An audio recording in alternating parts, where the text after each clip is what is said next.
Resurrected power of Jesus Christ ministry. Presence, treasures of scriptures. Jesus is Lord. God has made Jesus both Lord and Messiah. Jesus is King of kings and Lord of lords. Christ is Lord of both the dead and the living.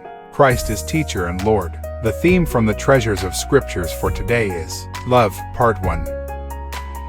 John 15:12 and 13 say, "My command is this, love each other as I have loved you. Greater love has no one than this, to lay down one's life for one's friends."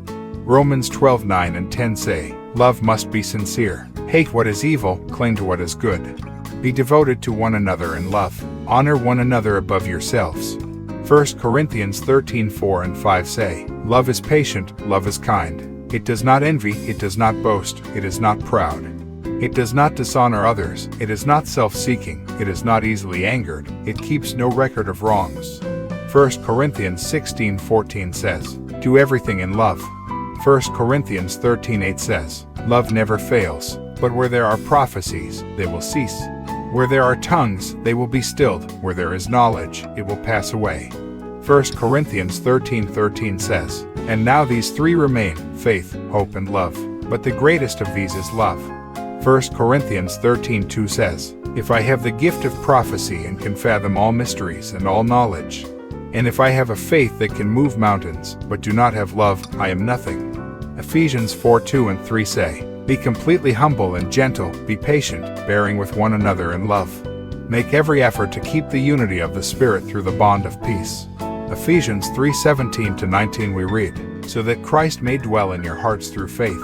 And I pray that you, being rooted and established in love, may have power, together with all the Lord's holy people, to grasp how wide and long and high and deep is the love of Christ, and to know this love that surpasses knowledge, that you may be filled to the measure of all the fullness of God." Colossians 3:14 says, "And over all these virtues put on love, which binds them all together in perfect unity."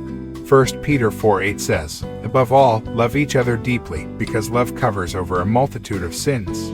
1 John 4:16 says, "And so we know and rely on the love God has for us. God is love. Whoever lives in love lives in God, and God in them." 1 John 4:18-20 we read, "There is no fear in love, but perfect love drives out fear, because fear has to do with punishment. The one who fears is not made perfect in love. We love because he first loved us. Whoever claims to love God yet hates a brother or sister is a liar. For whoever does not love their brother and sister, whom they have seen, cannot love God, whom they have not seen." 1 John 4:12 says, "No one has ever seen God, but if we love one another, God lives in us and his love is made complete in us." Yes, God is love. Our love must be sincere. Let us hate what is evil, but cling to what is good. Let us love whom we have seen, then you can see God.